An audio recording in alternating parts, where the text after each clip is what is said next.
भारतामधील सगळ्यात मोठी वोट चोरी नसून एक मोठी अशी एक दरोडा हा परत बिहारमध्ये पडला आहे। जसा मतावर दरोडा हा महाराष्ट्रामध्ये पडला होता, तसाच दरोडा हा बिहारमध्ये पडलेला आहे। आणि नितीश कुमार आणि मोदी यांच्या युतीनं त्या ठिकाणी बाजी मारली। आता समजून घ्या मित्रांनो, आज नेमकं घडलंय कसं। आज चाय बिस्कुटांच्या किंवा काही लिबरल लोकांच्या बुडाखाली झेंडूबाम लागलंय लाल रंगाचा।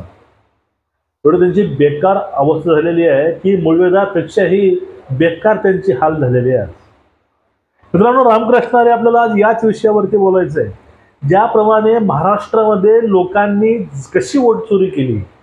वोट चोरी ही कुठला नेता करत नसतो, मतांची चोरी हे लोकच करतात। लोक एकमेकांसंग गॉसिप करून सांगून एकमेकांना समजावून वोट करत असतात। हेच मोठी सगळ्यात वोट चोरी असते। महाराष्ट्रानंतर तीच वोट चोरी ही बिहारमध्ये झाली आणि पप्पूच्या सहकार्यांची आणि पप्पूची विकेट त्या ठिकाणी पडलेली आहे। आता बिहारमध्ये मला एक गोष्ट तुम्हाला सांगायची आहे, ज्या ज्या ठिकाणी नरेंद्र मोदी साहेबांनी रॅली काढलेली आहे, सभा घेतलेली आहे, त्या त्या ठिकाणी प्रचंड असं त्यांच्यावरती जनसमुदायानं प्रेम केलं, त्यांना मतही दिलेली आहेत। त्याच्या विरोधामध्ये जर राहुल गांधी, तेजस्वी कुमार हे असे काही लफंगे बघितले तर त्या ठिकाणी स्वतःचं हसू यायला लागते मित्रांनो। आपल्यामध्ये कुठलीही कुवत नसताना आपण एखाद्या नेत्याला जे बरोबरी करायला जातो आणि यापूर्वी या लोकांनाही माहिती आहे आता आपली डाळ शिजणार नाही, आता आपलं काहीच खरं नाही, तरीही या लोकांनी एक वोट चोरी मुद्दा आणला पुढे, कारण यांच्याकडे कुठलाच पर्याय नाही। त्यांनाही माहिती आहे आपण हारणार आहोत।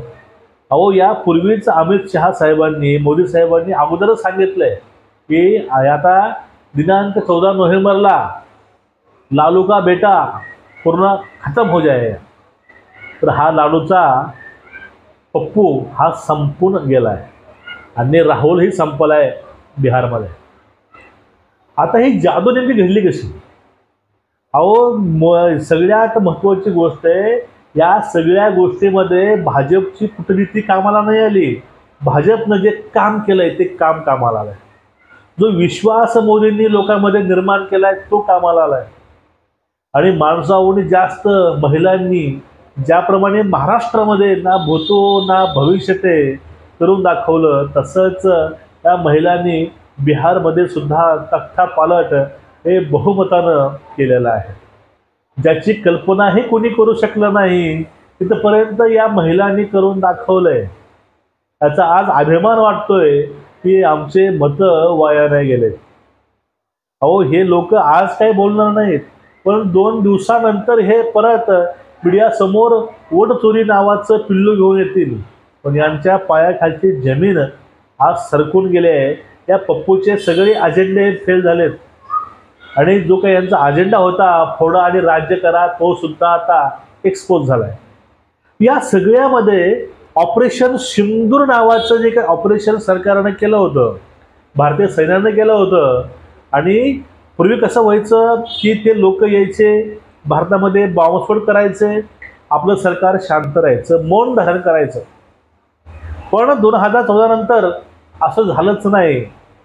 प्रत्येक वेळेस उत्तर मिळत गेलं आणि ऑपरेशन सिंदूर हे एक असं ऑपरेशन होतं, त्या ठिकाणी महिलांच्या कुंकवाचा बदला ह्या भारताच्या जे मोदी साहेब आहेत यांनी आर्मीकडनं घडवून आणला।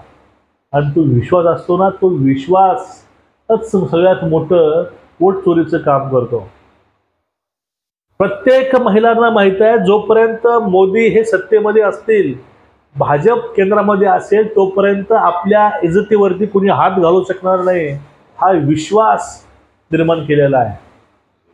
लोकांनाही माहिती आहे काही होऊ द्या, जोपर्यंत हे सरकार आहे तोपर्यंत आपण ताठ मानेनच जगू।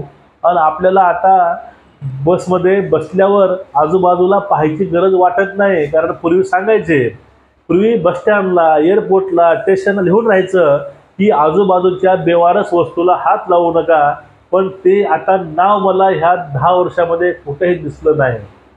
कारण तो धाक या सरकारनं आणून दाखवलाय आणि यामुळंच सगळ्यात मोठी वोट चोरी मित्रांनो होत असते.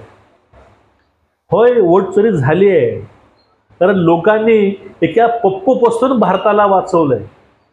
हा पप्पूचे बालिश वक्तव्य जे आहेत तो बालिशपणा आहे. अहो, जो व्यक्ती परदेशामध्ये जाऊन भारताची बुराई करतो, तो वाईट नेरेटिव्ह बाहेरही पसरवतो आणि भारतामध्येही जाती जातीमध्ये भांडण लावायचे कामं करतो. त्या पप्पूपासून लोकांनी बिहारला वाचवले. परत आता या ठिकाणी अजून एक महत्त्वाची गोष्ट आहे. अहो, हा नॉनसेन्स प्रत्येक वेळेस सांगतो की जेन झेड भारताचा नेपाळ झाला पाहिजे. त्यांनी हे प्रयत्न हे भरपूर केले, पण जनता एवढी शून्य आहे, त्यांचा सगळा प्रयत्न सगळ्या गोष्टी ह्या हाणून पाडलेल्या आहेत. म्हणजे अनेक प्रयत्न केले, अनेक गोष्टी केल्या, पण यांच्या कुठल्याही हाकेला लोक साथ घालत नाहीत. म्हणजेच या लोकांना बिहारच्या पूर्वीच माहिती होतं की इलेक्शन आपण हारणार आहोत. कारण म्हणतात ना, मरणाऱ्या व्यक्तीला मरण हे आधीच दिसतं. असं मरण या लोकांना आधी दिसलं होतं की आता फक्त आपल्याला फडफड करायचं आहे, आपण कधीही विजू शकतो याची गॅरंटी यांना अगोदरच होती. हे यातून दिसते मित्रांनो. आणि महत्त्वाची गोष्ट आहे, आपण जे कर्म करतो ना, ते कर्म परत नक्कीच येतात. अहो, हिंदू धर्मावरती, त्या राम मंदिरावरती, छठ पूजेवरती हे लोक काय काय बोलून गेलेत, ह्या सगळ्याचा हिशोब बिहारच्या जनतेनं केला. आणि बिहारनं या लोकांना अजून 5 वर्ष तुम्ही आमच्या राज्याच्या सरकारमधून तुम्ही बाहेरच राहा, तुमची लायकी नाही हे दाखवून दिले. ज्याप्रमाणे लायकी नाही महाराष्ट्रामधील काही लोकांना दाखवून दिलं, त्यांना घरी बसवलं, असंच बिहारमध्ये सुद्धा लोकांनी ह्या सगळ्या माजुरड्या पिलावळींना घरी बसवलं. हेच सगळ्यात मोठी वोटचोरी आणि हेच मनामध्ये विश्वास लोकांच्या मोदींनी तयार केलाय. ते तुम्हाला गोष्ट मान्यच करावी लागेल. आता महत्त्वाची गोष्ट आहे की बघा, काही दिवसानंतर ही पिलावळ रस्त्यावरती येतील आणि तिथं वोट चोरी झाली आहे, ही वोट अशी चोरले गेले हे सांगतील. पण हे मला साधासा प्रश्न पडतोय, हे लोक कोर्टात का जात नाहीत, याविषयी कुठली केस का बनवत नाहीत? ते फक्त नेरेटिव्ह आणतात, नेरेटिव्ह दाखवतात आणि हे लोक गायब होतात. पण हा जो इथं लपंडाव चाललाय ना, हा लपंडाव लोकांच्या लक्षामध्ये येऊ लागलाय. अहो, आता राहुल गांधी हे अंगणवाडीमध्ये आहेत असा विचार करतात, पण या ठिकाणी लोकांनी पदव्या घेऊन बसलेले आहेत. म्हणजे एकूणच जे मतदार आहे, हा मतदार आता जागृत झाला आहे आणि ह्या सगळ्या मतदारांनीच हे सगळ्यात मोठं वोट चोरी केलेली आहे. आणि हा दरोडा त्यांनी टाकला आहे तो म्हणजे भाजपच्या पदरामध्ये. वोट चोरी नावाचा दरोडा म्हणजे एवढं सहकार्य लोकांनी केलंय ना, भूतो ना भविष्यती. म्हणजे तुम्ही कितीही दाबायचा प्रयत्न करा, तुम्ही कितीही आम्हाला हरवायचा प्रयत्न करा, आम्ही त्यावरून दुपटीनं लोकांमध्ये काम करून तो विश्वास आम्ही संपादन करू शकतो. हा विश्वास मोदींनी लोकांच्या मनामध्ये तयार केला आहे. ह्या गोष्टी कोणीही विसरू शकणार नाही. ते सच्चे भारतीय असतील, ह्यांना मोदीचं योगदान हे माहीतच आहे. कारण ऑपरेशन सिंदूर हे काय झालं होतं, त्या ऑपरेशन सिंदूरमुळं पूर्ण जग आज आपल्या भारताला भेटतंय हे सुद्धा विसरून चालणार नाही. अहो, पूर्वी मान खाली घालून बसणारे आपण PM बघितले, पण आता छाती काढून उत्तर देणारा PM या जगानं सुद्धा पहिल्या सुरूच बघितलेला आहे.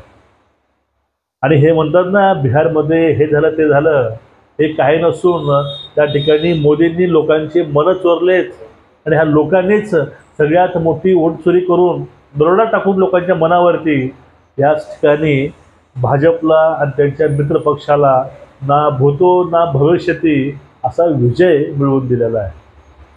तुमचं या विषयावरती काय मत आहे ते नक्कीच कळवायचा प्रयत्न करा, कमेंट करा, व्हिडिओ शेअर करा. नमस्कार, रामकृष्ण.